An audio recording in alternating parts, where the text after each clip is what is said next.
finding your way out of your homes on a foggy Sister Bay evening to the corner of the Past Museum. This is property of the Sister Bay Historical Society, and that's why we're here tonight.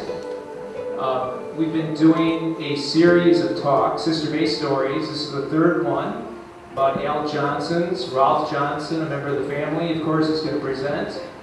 Previously, we did one about Bundas and the Bunda family and Mitch Larson and on deck and the history of that business family. Then we did the Razors. And upcoming after this one, which is, of course, this is tonight, August 18th, Connie Grotenhuis is doing the patio drive-in on September 8th. Fuzzy Sundstrom, who probably some of you know, is doing Little Sister Resort on October 4th. So it's a 5-part series. We hope you can come to the other ones. And for anyone who doesn't know what this place is, the Sister Bay Historical Society is involved in a lot of things. We do docent tours of this museum. There's 17 buildings here, each with a rich Sister Bay history, with knowledgeable docents. We have Door County's oldest farmers market on Saturdays from 9 to 1 through October 8th. You may have heard that we moved a big barn this past winter called Little Sister Barn. That's the one that's sitting up here on the hill, and we're fundraising for that right now to turn that into a history center. So that's more of a long-range plan, but this is a vibrant little organization. Of course, I want to encourage you, if you're interested in all this, to volunteer. That's something we're always short on. And if you're not a member, I'd encourage you to sign up over here. It's $25 a year for an individual, $40 for a family, and there's a lot you can get involved with here. So what I'd like to do right now is introduce Kit Boots, who's a very involved member of the Al Johnson's business family, and he's going to introduce Rolf. So please give him a welcome. Thanks, John. So I get to talk about some of my favorite things, Al Johnson's. I love Al Johnson's, love working there. So I love audience participation. So who's eating at Al Johnson's? Raise their hand. Okay, round two. Who has worked at Al Johnson's? Our son. Okay. And then question number 3, who wore their best pair of clogs today for this? You see that? Ralph's got a pretty stylish pair. So the title is More Than Goats, and I think it alludes to the people that are behind it. And everybody that's worked there are definitely the foundation to Al Johnson's, but it wouldn't happen without the family. And here's a little bit of history. Rolf is hot off of 10 hours in the kitchen. If you ate there today, he made your food, I can guarantee it. So everybody give a big round of applause to Rolf Johnson. You know, if you stand by there. I'll be right over there. Rolf, before you start, Yes, sir. could you do a moment of silence for my classmate, John Fletcher, who just passed away, was the president here? Absolutely. Can you just join Mr. Van Voorst in a moment of silence? His classmate just passed away, as you just heard him say. So everybody's just want to take one moment.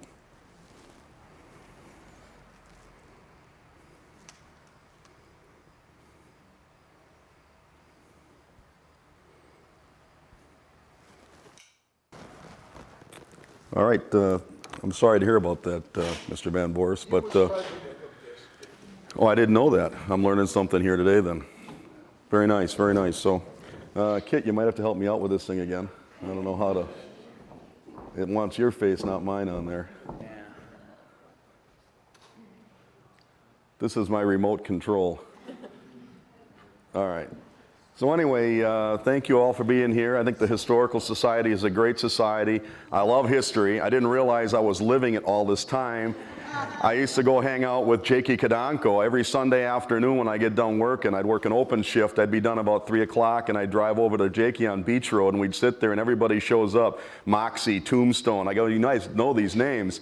And it was funny to sit there and listen to these guys tell stories all the way from when they were little boys and riding their bicycles down to the Anderson dock and watch the steamships come in and stuff like that.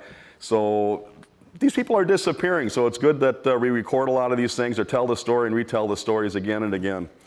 So anyway, like Kit said, it's more than just goats. Started back in 1948, 49. Al had, well, let's go back further yet. Al was actually born in 1925 in December 9th, and he claims he was the largest baby ever born in the state of Illinois. My dad likes to tell a lot of stories. So my sister, about 2002, somebody broke the record of the largest baby born in Illinois. So my sister showed it to my dad, and my dad said, they didn't keep records when I was back. That was 4 ounces heavier than that. 16 pounds, 4 ounces, he says. Yeah, no is right. I don't believe it. So anyway, here we are, the history of Al Johnson's More Than Goats. Let's see what I got up here. Well, there's a good-looking guy right there. That's me. So, let's see. Oh, Al's favorite child. They got that right. Best Swedish pancake maker. True. Storytelling, pretty good. Everybody knows that, right? Handsome guy, I'd say. So where are we at? The largest baby. There is a story I just told you. He's full of baloney. So, Al Johnson growing up. This is out in Appleport, about 4 miles straight off out in Double Z. And on the very end, head Appleport south. There was a log cabin back there, and I believe the family's name was Wyman, is that right? And Al used to spend his summers out there. So when Al was small, to get him off the streets of Chicago, him and his sister would be sent up here by his mom and his dad. And I remember I used to ask my dad, how long did it take? He said, well, when you got to Green Bay and north, a lot of the roads were dirt roads and gravel roads, so it wasn't uncommon for your car to break down. And he said sometimes it would be a two-day trip just from Green Bay.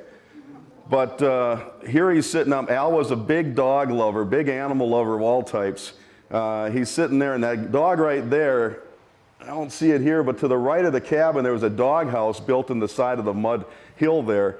And that dog got sprayed by a skunk one night, and they wouldn't let him in the house. And Al loved that dog so much, he slept out in the dog house with the dog.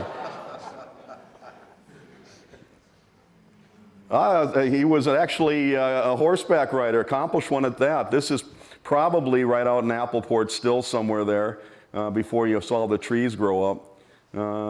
Could be a number of anybody behind him there.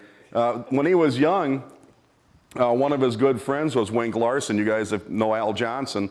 Wink Larson was the guy that had the hand in putting the goats on the roof. So Al was also in the service, 101st Airborne, 502nd, I believe. Is that right, Mr. Van Voorhis? I think you said. Yeah, so anyway, and he was also a track star. So in that picture there, he's running the open leg of an 800 relay, 880 back then, it was in yards. And I asked him about that one time, and he said that is right behind them is Eagle's Nest. So they had just gone in and liberated, and they took over, and then they were some of the first, 101st was some of the first guys to show up at Eagle's Nest. And they set up below on the ground level in the valley, they set up an army base, and they had sports and stuff like that. So he also claims at that time, he also ran an 800 open, and he was 0.4 of a second off the world record at that time. And I verified this when I went to Marquette to look up some old history books, and he did hold a number of records at the Chicago relays, but the records were being broken all the time back then, but it was pretty interesting. So this is early in Sister Bay, and if I get one of these wrong, I don't think, let's see, the far, far left over there is my Uncle Ellis, who met his maker off of Little Sister. He couldn't swim a lick, and he was out fishing one day and fell in. I think the next one is Dave Youngworth, but I'm not 100% sure. Eddie Scheider, recognized by the hat. I think it's one of the Kadankos, and of course there's my dad there. All right, Orrin Hansen, original owner of Al Johnson's Swedish Restaurant before it was Al Johnson's Swedish Restaurant. It was the IGA stores, Hansen's IGA. And you can see the next picture is where the remodel came to. And you can kind of pick out where the upper living quarters were. That was Al's office for a short period of time. I remember all these plaques out front here. These are all the provinces of Sweden. And we still have those. We're going to probably use them someday somewhere. I'm not sure when and where. But Al bought this place from Orrin Hansen. And he had the idea of turning it into a restaurant. Up until then, Al was coming up here in his late high school and college years working for Johnny Veith's, Johnny's Cottage Restaurant, right down the road, which is now the Wild Tomato. Before it was a Wild Tomato, it was Sister Bay Cafe. So when Al told Johnny he wanted to buy this place down the street and open it and turn it into a restaurant, Johnny wished him well and said, location, location, location, and he was 100% right. And then the further down the road, my manager, David Dobner, we affectionately call Dabo, he left Al Johnson's after working there since he was about 12 years old. And I don't remember the year, I think it was around 1991, and he's gonna buy Johnny's Cottage Restaurant. And my dad says, location, location, location. So it came around again, really, you know. It was pretty neat, actually. What do we got here? Oh, okay, this is the original inside of Al Johnson's. That's the diner. The counter is still there. Obviously, it's not a horseshoe-shaped counter. If you look at that refrigerator in the background, we got that same cooler today. We just don't have the uprise on it. And that's where we store all the whipped cream, milk, and stuff like that. And the tile floor is still under the carpet. It's red and white, and I don't think the Formica is top, or the side is there anymore. I think it's paneling now. This is a side shot. This would have been between Chris Red Owl and the restaurant. And they're looking right at the Village Hall there. Looks pretty much the same. And to the right of the Village Hall is the information booth at that time.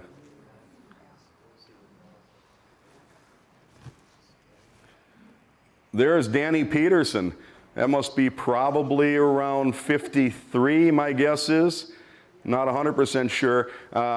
Recently, we were taking apart the dining room and lifting the ceiling, and under the ceiling tiles, under the next ceiling tiles, and under the next ceiling tiles, there was a tile that signed Danny Peterson.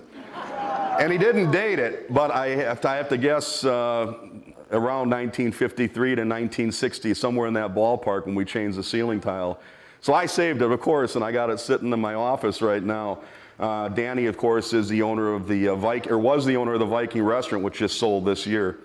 Let's see, there's another pretty neat tidbit in the restaurant when we uncovered the ceiling, was that there's a long metal beam that pretty much supports the whole roof. And on the bottom of it is sketched out Burns Brothers Lumber, because that's where that came from, and the date on there. So that was pretty neat, 1974.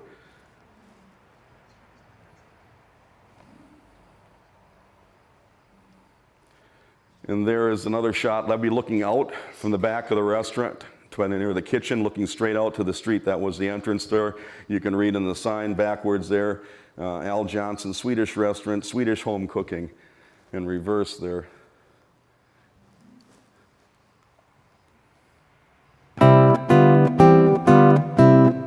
This is the way we order at Al's, so.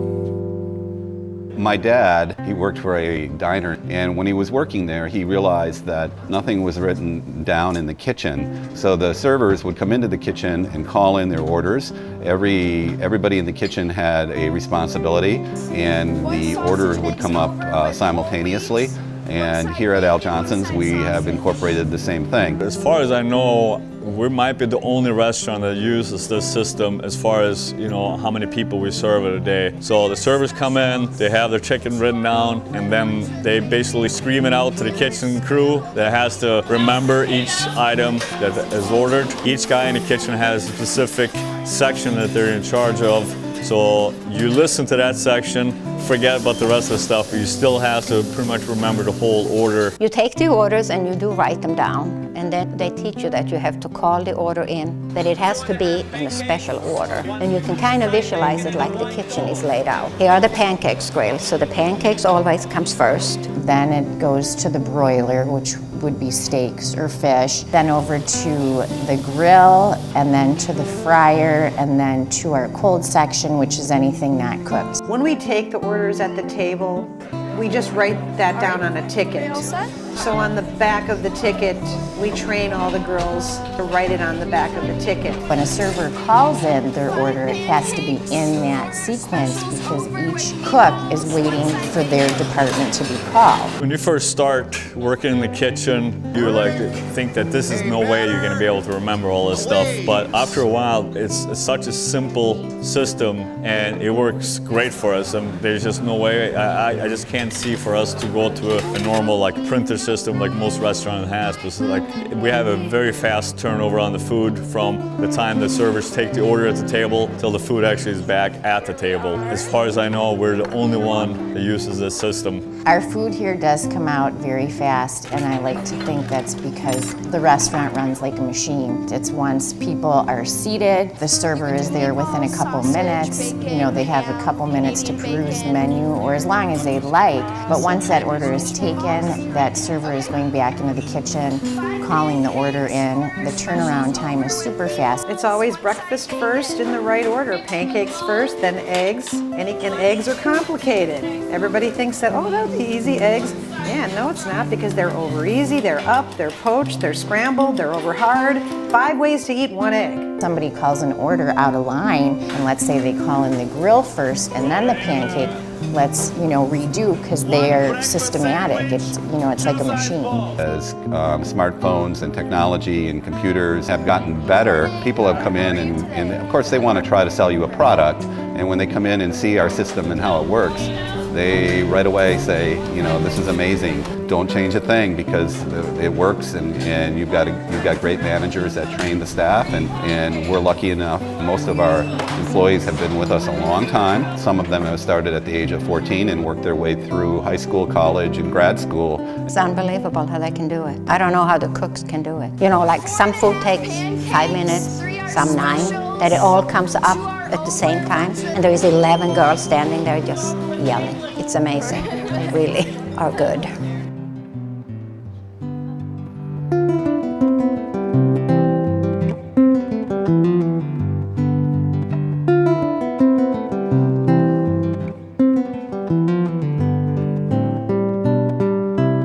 Yeah, that's right. So my brother had said that, that was Lars up there saying the don't change a thing statement. We used to have a guy come into Al's once in a while. His name was, it escapes me now. But he was the head of the number cruncher for Let Us Entertain You, which was a huge conglomerate that runs a bunch of restaurants from the East Coast to the West Coast, most prominent in Chicago. And he used to, Shabar, his name was. Anyway, he used to come in and ask us to come back in the kitchen and watch it work. And he was just amazed by it, because he sold those systems. And he said, there's no way I could compete. There's no way. So there's Danny Peterson and Helen Linden. And then who do we have here? And Elaine. Not Greta, one of them's Elaine, right? That's Greta's sister. Yeah, oh, okay, sure. And so this is back in the kitchen, and I'm getting help here from the Winky's famous Winky Larson's wife over here. Audrey knows everybody in here because she's worked for many years there as well. Now the bottom left-hand corner, I'd like to make up a story about that, but I can't. It says Mrs. Johnson's Coffee Shop. The last time I showed this picture somewhere, somebody correct me where it was. That is actually in Ephraim, and I believe it's by Maple Grove when you turn to go to the airport. And somebody gave us the photograph thinking we had something to do with it. We don't. So it got thrown in there. And somebody worked for them. That building is still standing. You'll see it if you go through Ephraim by the left. It's a log building right there. And that used to be, Mom, I think you told me that there was a Mrs. Johnson that, her name was, I want to say her name was Luann or something like that. But somebody at the last meeting that we had actually worked there and lived there. Audrey? No? I don't know who that is. Who is that?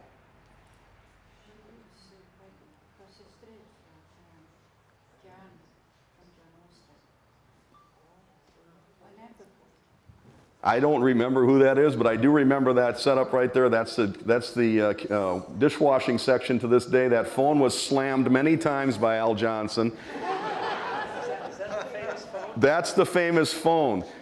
And what was funny about when a phone call came in, the cord was extra long so he could pace out into the dining room and talk and scream at the same time.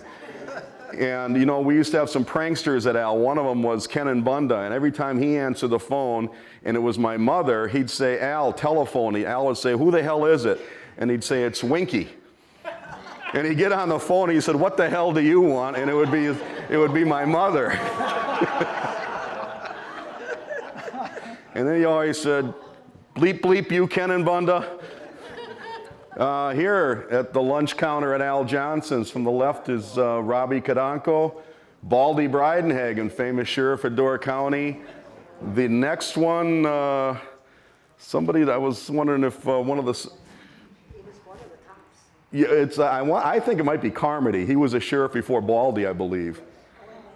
And then the far right might just be some... That's Floyd. Oh, you know... Veronica, is that close? That's Floyd? That's Floyd. I thought it was Vakes, but maybe you're right. You'd be right before I would there. So. The other lady was Genevieve Soderberg. Oh, Genevieve Soderberg. Okay, that was the lady that I paused on with the picture with the telephone. This is about 1959, 1960. My mom. This is probably at their wedding. And I got another funny story about this.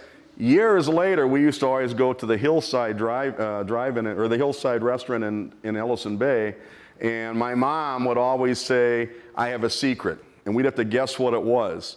So this is probably around 1998. Now, she was married in 1960. So, in 1998, what was her secret? At the table, we were having Thanksgiving dinner. She was wearing the dress she was married in. And she fit in it like a glove, and my dad did not know it.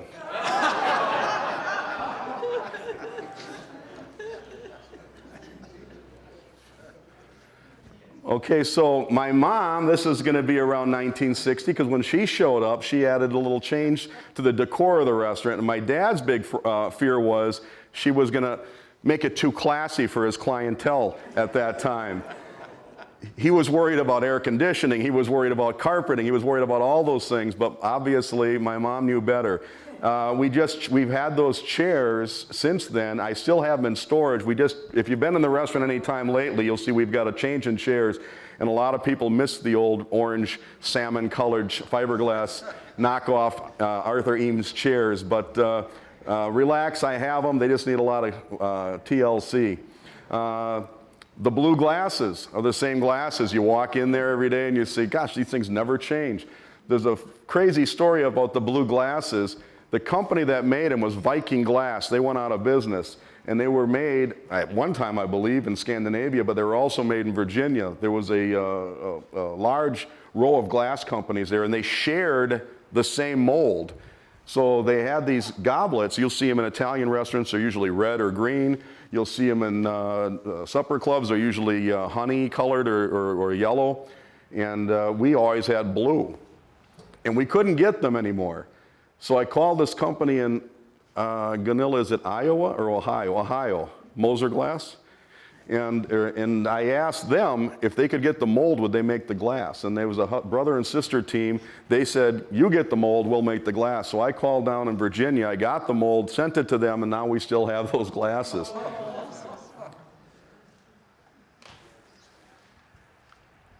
Another shot of the restaurant, that's that counter I was talking about, still in use today, and the refrigerator behind it.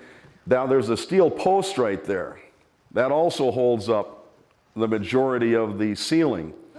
And upstairs was living quarters. And I was visiting Poli one day, Charneski, And his wife used to waitress tables there. And she told me, my dad used to say, up at the crack of dawn, first one to work, washed all the dishes, did all the cooking, waited all the tables, and she said, She said he'd come in, turn everything on, he'd go back upstairs and go to bed, and he'd say, hammer on the pole if anybody comes in. So she'd go over there with a wooden spoon and whack on the pole, and he'd hear the echo upstairs, and then he'd come down and make the meals. And then when he's done, he'd go back upstairs, and she said, you know the drill. All right, Sister Bay Hotel, upper left-hand corner, you know that is the Sister Bay Bowl today. If you take a look at the caption there, and you look closely at the two older cars, the closest one in the left corner is the 1956 T-Bird.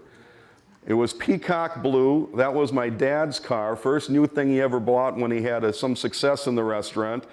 And he's in there playing hearts, because he'd stop in the bowl in the afternoon, they'd sit at the bar and they'd play a little card game called Hearts or Schmear or Sheep's Head. My mother drove by one day and she sees this truck parked in the exact same spot. But now it's 45 years later. So she tells Mitchell Larson to go get a photo and take it, and then we're going to post it in the picture. And some things never change, so he's parked in the same spot, afternoon, 45 years later, and he's in there playing hearts. There, he's got a picture, as it says, Belgian powered. So he used to have a bet with the owner of the Sister Bay Bowl, Earl Willems. And it might be a Chicago Bear-Packer game bet, whatever it might be who's coming in the door next time, who's going to push who up the hill in Sister Bay on Fall Fest. The parade used to go up the hill. And if you notice, my father is sitting in the wheelbarrow, and Earl Willems is pushing him up the hill, and that's right there on the Sister Bay Bowl corner is right there. So obviously, I'm going to guess my dad won the bet. Now, not to mess with tradition, there's my brother, and there's Belgie Willems. So that's owner of the Sister Bay Bowl, and he made a bet with my brother, and this is on Goat Fest, though, and they're coming down the hill because they were too tired to go up the hill.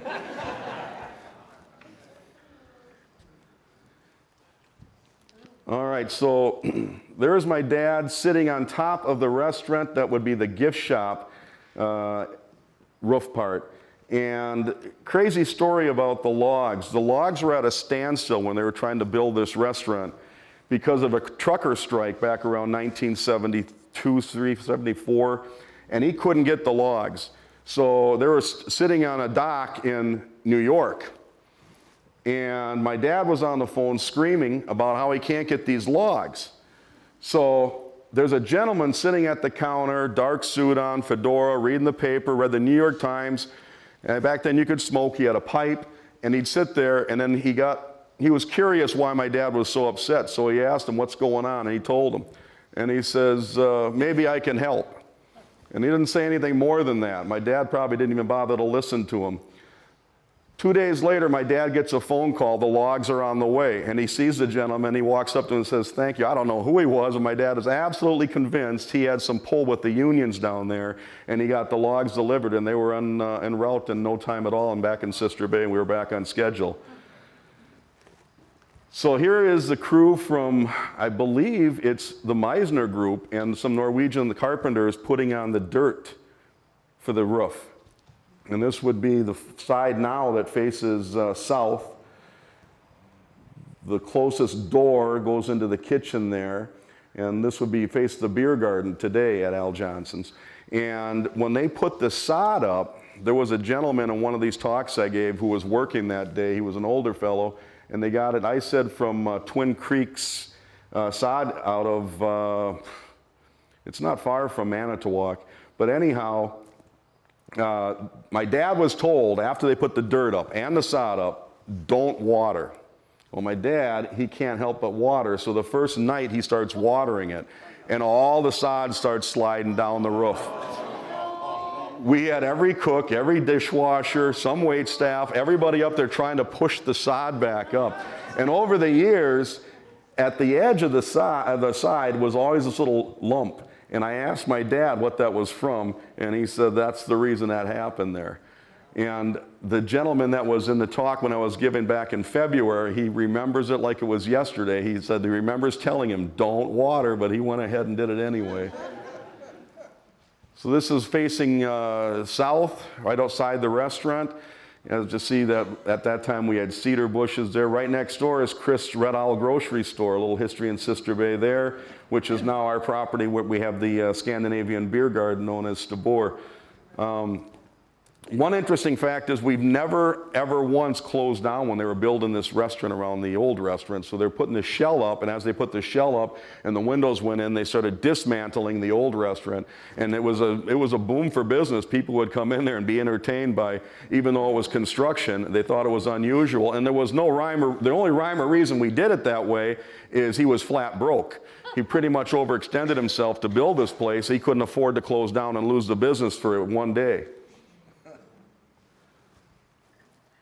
This is, there's the goat on the roof. That's more than likely going to be Oscar. This is the back corner. I try to point out things in the photographs that I see that jars my memory. On the bottom left of the wooden barrel there that my mother would use for garbage cans because she thought they looked more elegant than a steel barrel out there. And that barrel was originally sent from Norway, and they were full of herring.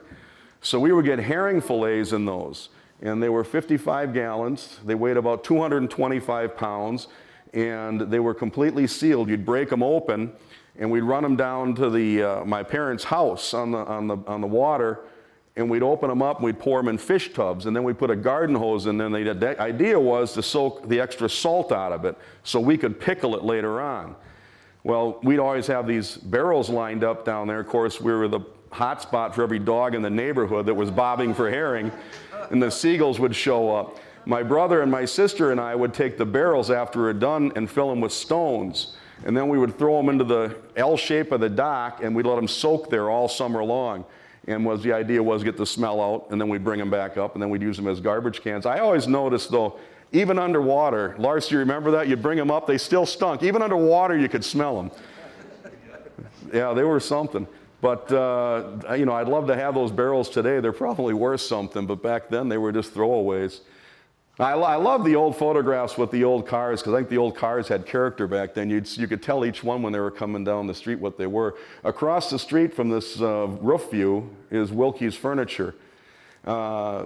It's funny thing about all the buildings on the water, nobody took advantage of the water. Everything faced the street. We purchased the Wilkie building back in the 80s, and we ran it as a gift shop, and eventually we tore it down, but everything in the back was the warehouse, and nobody really cared to face the water. Of course, now, you know, water property is a premium. Here's one of the goats on the northwest corner, and if you look at some of those girls there, some of you guys might remember who they are. If I look at them, I can see it looks like Katie Burris, it looks like Casca. I can't see really the rest in there. Christy Shampoo's in there. Oh yeah, Diane's in there too. Diane was my boss for many years when I was a dishwasher. Of course, now Diane eventually bought Wilson's. This is a great shot, not photoshopped or anything.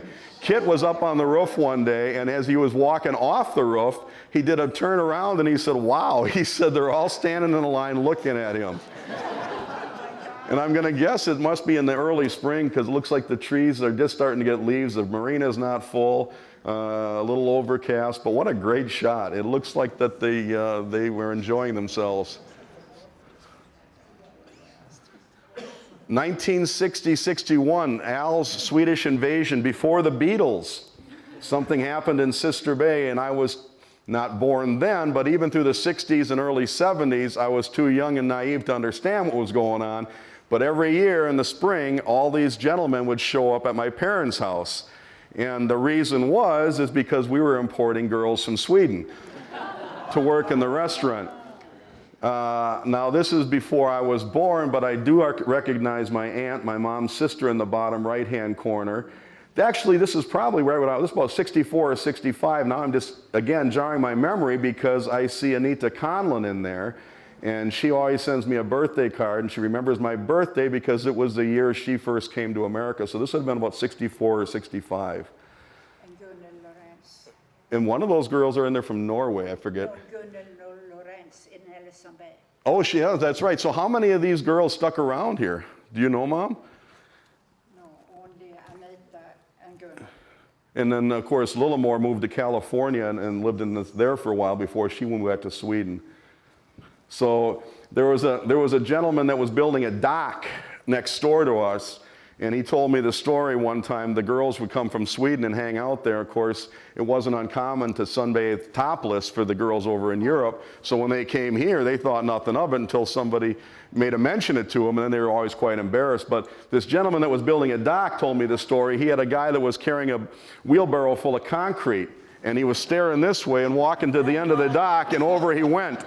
And he told me this, and he was 72 years old, and he said he did it when he was in his early 40s, and he said to this day they don't let him down. They always, all his buddies give him a hard time about it.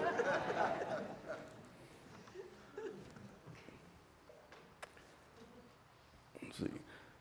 All right, there's David Dobner, and, well, there's Gunilla. And who else?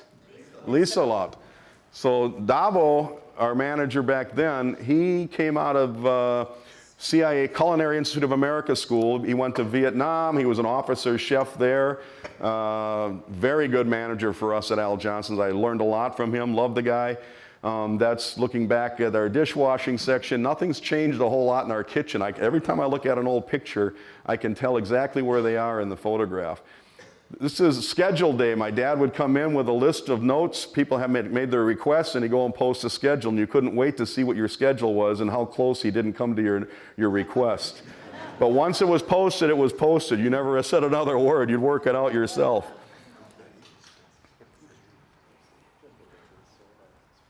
So here is part of the Swedish invasion as well. I don't know if I have the photograph or not, but these girls came for the reunion we had at Al's, and believe it or not, they all still fit into their dirndls, and they took a photo by the sign. You'll have to go online to our Facebook page and check it out, and they got the exact same stance in the photo and the sign. This one here, though, is actually outside of the original Butik. So next door to Al's, there was a small house. It became his office eventually, and two ladies lived there, Mom. I don't remember their names. Florence and Edith. And my dad approached them one day and said that, I'd like to buy your house, but you live there as long as you care to live there. And they made a deal. They lived there for quite a few years. I remember because I used to have this route when I'd walk home from Sister Bay School. Every house I'd stop at to get candy, and they were one of them. And eventually, we took it over, and it became our first boutique. So we sold a lot of wooden shoes out of that little store. That was our first gift shop, Al Johnson Swedish Boutique, B-U-T-I-K, which everybody still says Butik. Al Johnson, famous quote: "You really want to own a restaurant, get ready to wash some dishes, because that is the truth." You don't care how high in the totem pole you are, one day you're going to be there and you're going to have somebody sick, somebody not show up, somebody quit, and you'll be washing dishes. But that is the foundation of the restaurant business. He would always say that. Toughest job, best job, and is the most important job. This is Al actually outside of Johnny's Cottage Restaurant. He's standing there with the sleeveless shirt, showing off some pipes, having a cigarette. Looks like Johnny might be sitting down, and the guy against the wall, it looks like, I'm going to guess he's on his cell phone. Maybe not. Perry Shampoo and my brother hard at work washing dishes. You can see they're swamped. My dad never had a dirty dish on the dirty side. But Ken and Bunda used to say, Al, you just get them wet, I get them clean. There is a guy whose hair went south on him eventually, standing before you today. If that guy walked in the restaurant today, I would not hire him. And that's me. That's me. And I'm washing dishes. Now there's my dad. Now look how clean his side is, but look how messy he is. We'd always say, Al, do you want an apron? He'd say, I don't need a damn apron. And after about an hour of washing dishes, he'd get up and go home and watch Perry Mason and come back with a change of clothes because he'd be soaked from head to toe. But he loved the job. He always said that if I won the lottery, I'd wash dishes somewhere. Because he said when you were washing dishes, nobody bothered you. Well, actually, this is a little video of Nor Bly when my dad was in his failing health. So this would have been about 2010, and Norb was always trying to get my dad to say a few words. But you know, it's like anybody up here. They don't think that what they have to say is that important. It's the people like ourselves that listen to the stories that want to repeat them, and we want to hear them again and again. But let's see what he has to say. I never was sold on a dishwashing machine because I washed all the dishes by hand years ago. Always by hand. The best job in the restaurant. It's the absolute best job because nobody bothers you. You're there by yourself, and that nobody bothers you. Yeah, it's true. It is true. All right, so here on your left side, watching the screen, is the goat and his baby. That was lingonberry, and before, some of the goats, we didn't always have a place to keep them. So a couple of the goats we'd keep behind the restaurant, some by the pond just tied up until there was their job to go on the roof. Now, lingonberry was pregnant, and I don't think any of us knew it. Do you remember? I just think one day we went home after work, and we came back, and there were 2 goats where there was once one. So we acquired her somehow from somebody pregnant, and that became little lingonberry. There's my mother in all her elegance in front of the coffee machine, probably working hard. This is when the parade used to go up the hill. So they're going up, says, Al, what do you do with the goats in the winter? When I say parade, I mean fall festival. If you're looking down the street, on the left-hand side, you see a Standard Oil sign. That was Hendrickson's, which is now Hendrickson's Park. So this is my lovely sister modeling wooden shoes. Again, this is outside the very first boutique. Between the restaurant and the boutique, there was a green space there, and she's sitting on looks like a picnic table there. We used to have a bunch of ads like this in the door reminder. And my dad used to tell a story. My mother is always ahead on fashion. And when hot pants came into fashion, we were one of the first places, if not the only place, to sell them. And they couldn't be sold. And then one day a gal comes in, I'm not going to say her name, local girl, she puts on a pair and she goes out to the Blue Ox and plays pool all night. The next day we sold out of hot pants. Oh, we did sell the very first bikini, that's correct. Yep. Everybody got a bikini after that. Okay, here is Norbert Bly again. Norbert Bly and my dad were good friends, and they're both fans of each other. And again, he always wanted to sit him down and chat with him, and you always put those things off, it seems. But he did get to sit him down. I believe this is probably in his coop, way up in Gills Rock area. You were talking about traveling all over the world, but what it was like to come back here. Do you remember? It's the greatest feeling in the world when I get up on that goddamn hill and come back Sister Bay. I was glad to get home. Sister Bay? Yeah. At that point, then you felt you every time I go away, Ingrid and I have traveled everywhere.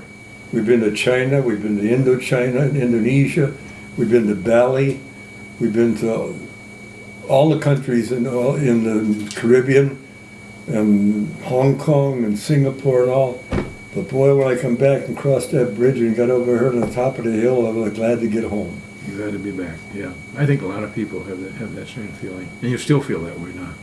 Oh, I don't even want to leave now. So if anybody saw my dad anytime morning or in the early evening, one thing he was famous for is washing the sidewalk and the gutters. Being old Chicago, you were taught to take care of your storefront. And it hasn't changed to this day. If you catch my mother in the evening, she's out there picking up everything from cigarette butts to gum wrappers to nowadays the masks that people wear. Obviously, again, you can see the greenery. The street's not near as wide. The sidewalks are old. But a great photo. Often I remember my dad like this. Good story about when he was hosing the garden or the sidewalks off. He was across the street when we had the Wilkie building. We always referred to that as the Wilkie building. But one of the things would happen if you saw my dad and you were stupid enough to say, Al, and stop, he was going to squirt you with a hose if he had it in his hand. Again, my dad's good buddy, Wink Larson, one of the jobs he was later on, how he gets these odd jobs, I don't know, was to pick up people to go to Birch Creek. So he had to pick up Woody Herman. If you remember Woody Herman, he was a famous clarinet player. And he was going to be playing at Birch Creek, so Wink Larson goes to pick him up. He's got this Cadillac, and he wants to introduce him to my dad, 'cause my dad used to talk about all these big band guys that he remembers in Chicago. So when he pulls in, he pulls along the side and he says, "Hey, Al," and all my dad hears is Wink Larson. So Wink Larson's going to get it right in the kisser, right through the window. But guess who gets it right in the kisser, right through the window? Woody Herman. And Winky had a good laugh out of it. Woody was good about it. I went to Birch Creek that night and he told the story himself, so it was pretty funny. The bottom right there, it was a photo shoot. I believe it might have been for one of the Swedish institution magazines. All the home cooking is out there in front of the Al Johnson sign. My dad's classic Izod shirt and polyester pants from J.C. Penney. Annika, where is that picture taken with the goat? That is at the theater. Northern Lights? Oh, that's at Peninsula Players. What's going on? It was a funeral. Was that wasn't for Norbert Bly, was it? Oh my gosh, okay. You look so young there, I didn't think it was Norbert Bly's there. I'm just ribbing you. No, that's a great picture. She's my sister, I can get away with that. Again, my very elegant mother, never ages, always wonderful, always looking nice. There looks like to be my brother, because I was not that chubby. And probably my grandmother washing my brother in a tub in the backyard. That's the same tub we soaked herring in. It was probably right after we soaked the herring. And there is my sister and my mom looking probably in a cherry blossom or cherry orchard somewhere. She was pregnant with you. Oh yeah, that's right. Yeah. And that's probably a Larson orchard, Rowan Larson orchard.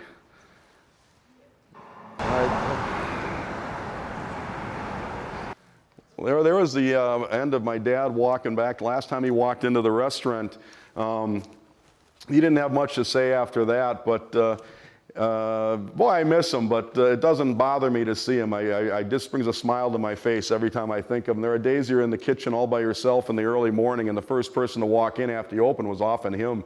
And you always think he's going to walk around that corner. I'm sure you guys have all that memory of yourselves, of the loved ones that you've lost. But a great man, great legacy left for Sister Bay. There was a gentleman that used to rent a slip from us when we had the marina. I think he still has a slip there. I think his name is John Clove. He came to me after my dad passed away, and he said, you're missing your dad, but you remember, he didn't belong to just you. He belonged to Sister Bay. And I think he was right. You know, everybody had some kind of Al Johnson story about their remembrance of him or their run-in with him, but it was always usually a generous one. I have nothing else to say, but I will take some questions if anybody has any, or if anybody has any other stories they'd like to share. By all means, if they want to jar my memory, go ahead. My mother, first of all, she's gonna tell me personally. President of Inland Steel, Mr. Moore, lived in Sister Bay on top of Tannenburn up there. Yeah. And he had all his business friends down at the restaurant for breakfast, and there was nobody there. But the doors were all open, and they all went in, and they fixed breakfast, and they put some money in the bowl. I do remember this story. So the guy that owned, it was Inland Steel. It was Mr. Moore, and he had all his buddies up one time, and my dad never locked the restaurant back then. It was always open. So it was open, and everything was on, but nobody was there. So they went in there with all his friends before they were going to go fishing, and they cooked themselves all breakfast. And when they got back, my dad got back, behind the counter was a pile of money that they had all figured what it cost was. They just threw it on the floor in there. And it wasn't uncommon to have a sign up that says, "Gone fishing, help yourself." I wish it was that simple today. Obviously it isn't. But what a great premise. And probably back then, being a kid from Chicago and growing up here, the streets of Chicago versus Door County were very, very different. It looks like to us a lot of things. We don't hang on to history and don't control some of the growth. We might turn into that's a suburb of Chicago. So always keep that in mind when you're kind of supporting the Historical Society. Another story that comes to mind, as my mom had said that, we're talking about celebrities with Woody Herman. There was a time that my mom and my dad were traveling, and my dad met Anne Margaret at a casino, probably at Caesars in Tahoe, when she was doing the Best Little Whorehouse in Texas. And I forget the actor's name, but it was Andy, the guy that played on WKRP in Cincinnati. They were in Green Bay, and they had a blackout night. So she called up, or actually she drove up to Door County to eat at Al's, because my dad had said it when he had seen her in Tahoe, if you're ever up in Door County, come and see me. And the connection they have is she's originally from Sweden and she speaks Swedish. So they had a ball in Lake Tahoe speaking Swedish. So she comes up and my dad's not around. He took off somewhere and my mom wasn't around. So she just wanted to know, is there anybody she could speak Swedish with? So I had my 15-year-old cousin was there from Sweden. And she said, I'll sit with her. She doesn't know who she is, but she sat and had lunch with Ann Margaret and spoke Swedish the whole time with her. And has no clue who it is until she got back and she left and we told her pictures and all the movies, and of course then she's got that story to brag about now. I thought that was a great story. Anybody else? Mitch? I've got hours of Oh yeah. hours of Al Johnson stories, but this is my favorite. So it's probably sometime in the late 70s, we're canning cherries. We're working 20 hours a day, we're exhausted. And this traveling salesman comes to the cherry plant and he's trying to sell brushes, cleaning brushes, brooms, middle of the day. And so somebody comes in, I'm in a cherry plant, somebody comes get me because the salesman wants to see you. So I'm like, I can't talk to you right now, but I know somebody who needs brushes. So I sent him down to Al's.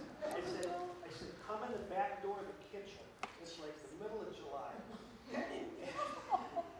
And he comes in and asks for Al to try to pitch him on selling brushes and brooms. I get a phone call 5 minutes later. He's screaming at me. Everything.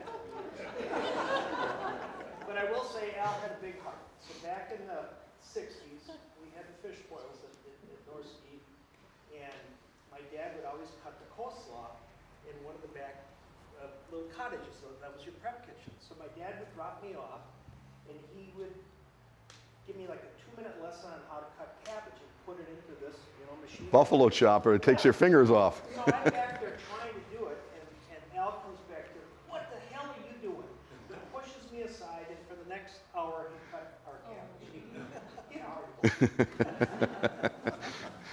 Yeah, he's right. He had a very aggressive manner up front with him, but in the end of it all, he really meant well in everything he said and did for other people. There's a bunch of pranks I could brag about my dad and the stories at Al's all the time, all night long. One that comes to mind too is my dad would love raspberry pie season. And he looked forward to the first piece of raspberry pie every year. And about 4 o'clock, he loved Perry Mason in the afternoon, so he would slow down then. He'd grab a piece of raspberry pie, a quart of skim milk, and he's going to go home and watch Perry Mason. So I'm prep cooking that day. Another friend of mine, Mike Shampoo, we call Pooba, and another kid named John Tobler. And it's his first year there. Now John Tobler is probably 3rd or 4th in command of Amazon. He's a pretty big deal nowadays. But back then he was a prep cook. And he set the raspberry pie down on the butcher block table to go in the walk-in cooler to get his quart of milk. And he sees the raspberry pie sitting there. It's not uncommon for people to come back and put mistakes down and say, does anybody want this? So he looks at the pie, he goes, what's this? And I said, mistake raspberry pie, it's all yours. Pooba hears me say it, runs and gives a fork as fast as he can. He jumps up on the table, sits his butt down on the butcher block and starts eating the raspberry pie, and Al walks out of the cooler, it's looking right at him, and it's dead silence. Pooba goes out the back door, I go towards the other back door, and all I can hear him is screaming and screaming at Tobler, and Tobler's mouth is full of raspberry pie, saying,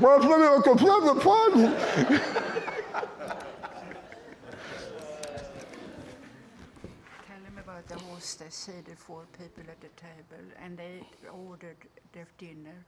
Then they went to the bathroom, and when they came back, it was 4 more. Oh yeah. If you ever been to Al's back in the day when my dad would wait the tables and bust the tables, he was fast because it was about turning tables. And somebody came in, ordered their meal, they decided to go to the bathroom. Their meal came out while they were in the bathroom. He came over there, saw the meal sitting there thinking they were done. He cleared the table, 4 top, another one, brings and sits down, and the people come out and say, "Where's our food and who are you?" And it wasn't uncommon. There were people that would pick up their burger, take a bite of it, and the plate would be gone. They couldn't set it back down again. And it's not a lie. It was true.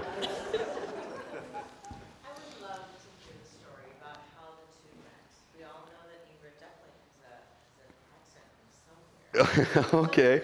If I mess this up, my mom can correct me. I believe the occasion was a blind date for my dad that Eddie Valentine, a good friend of his from Ephraim, that set him up on, and he was stood up. They were at the Sister Bay Bowl, and my dad spoke Swedish, and there was this attractive blonde lady that Eddie said, "Hey, this lady speaks Swedish. You guys might have something in common." Am I close on, Mom? I'm on this, Mom?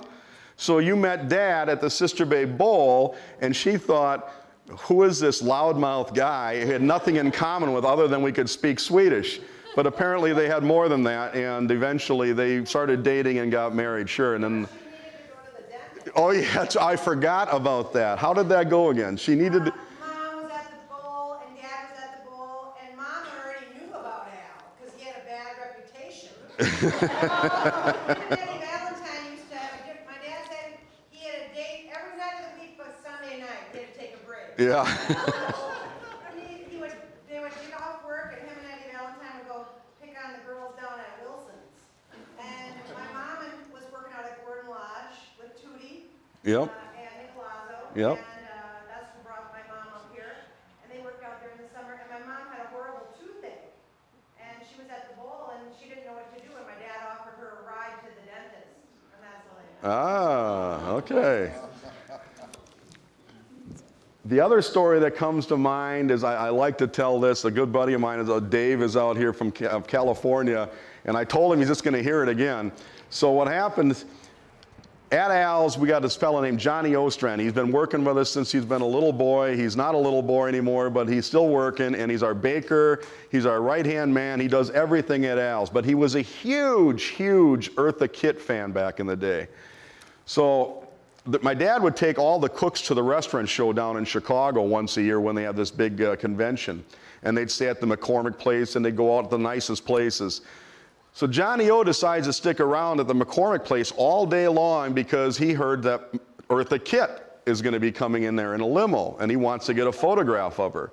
So he's got this little Instamatic camera, and he's waiting. My dad spends the day at the restaurant show, comes back on a taxi, gets out, and he sees Johnny O standing behind this velvet rope that's supposed to be the security, and in comes a limo. My dad says, "Ostrand, what are you doing?" And he says, "I'm waiting for Eartha Kitt. She's going to get out of this limo, and I'm going to get a photograph of her." "Eartha Kitt? Hell, I know Eartha Kitt." He goes, "You don't know Eartha Kitt." "Baloney."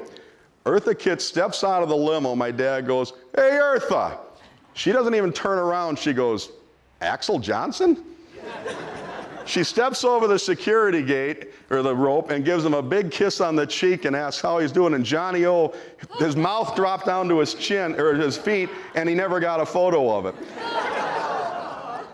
But it happens, how he knows her is back in the day when he was hanging out in Florida, him and Eddie Valentine would go to this piano lounge, and Eartha was a young singer coming up then, but didn't have a lot of clientele coming to see her.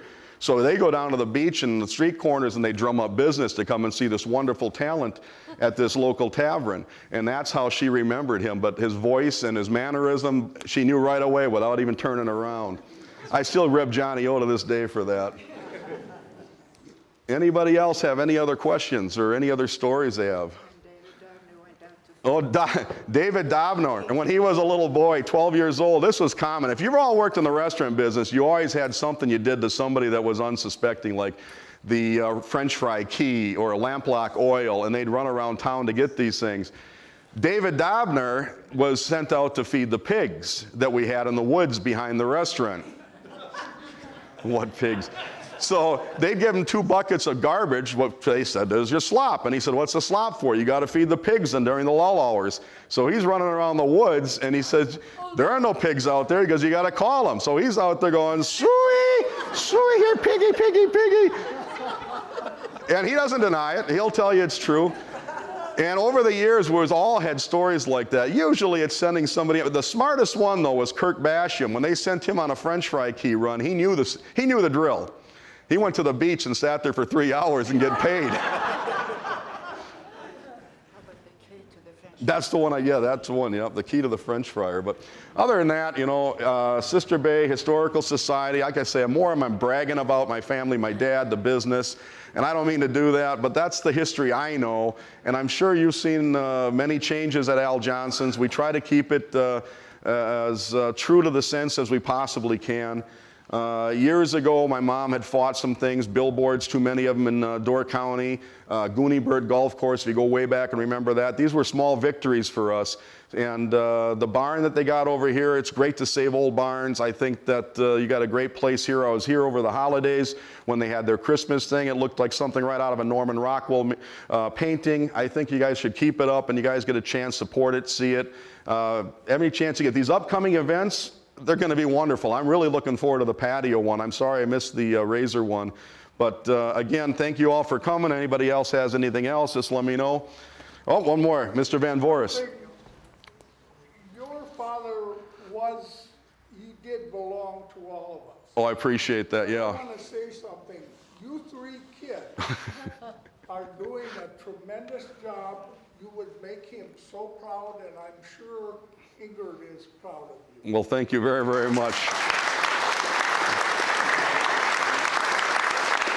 All right.